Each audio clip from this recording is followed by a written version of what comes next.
The ACC's nightmare is nearing reality. The conference could completely miss out on the college football playoff. Duke beat No. 17 Virginia 27-20 in overtime on Saturday night in the ACC championship game for the Blue Devils' first conference title since 1962.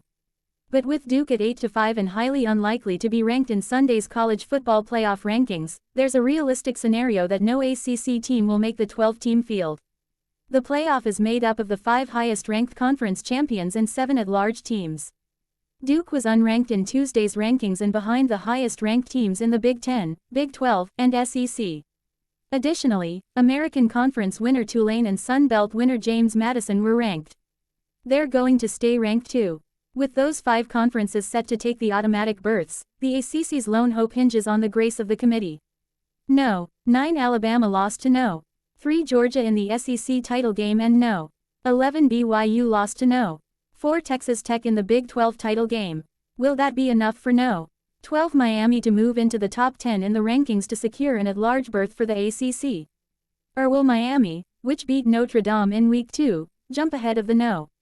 10 Fighting Irish for that last at-large spot even though neither team played on Saturday? When the 12-team playoff was created, it was hard to envision one of the 4 power conferences missing out on the playoff entirely. The only plausible scenario was basically what has played out in the ACC so far this season. The conference may not have a team good enough to make it as an at-large, and the conference champion was an unlikely team who had a brutal time outside of ACC play. Duke went 6-2 in the ACC but 1-3 outside the conference.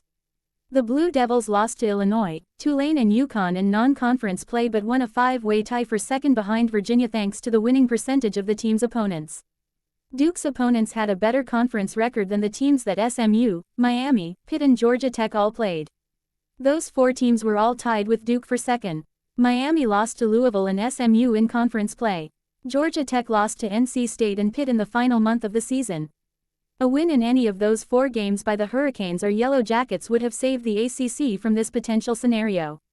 Duke coach Manny Diaz said after the game that his team was a playoff-caliber team. But it's hard to envision the committee thinking the same thing.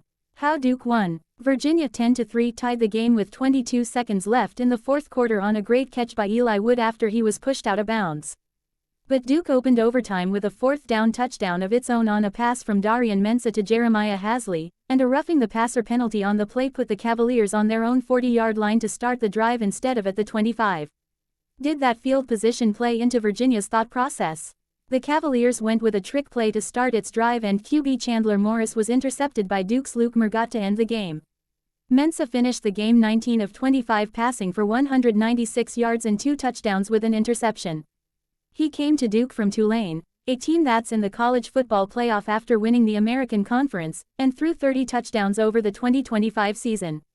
Morris was 21 of 40 passing for 216 yards, 2 touchdowns and 2 interceptions. Virginia outgained the Blue Devils on Saturday night but they couldn't capture their overtime magic for a 4th time in 2025.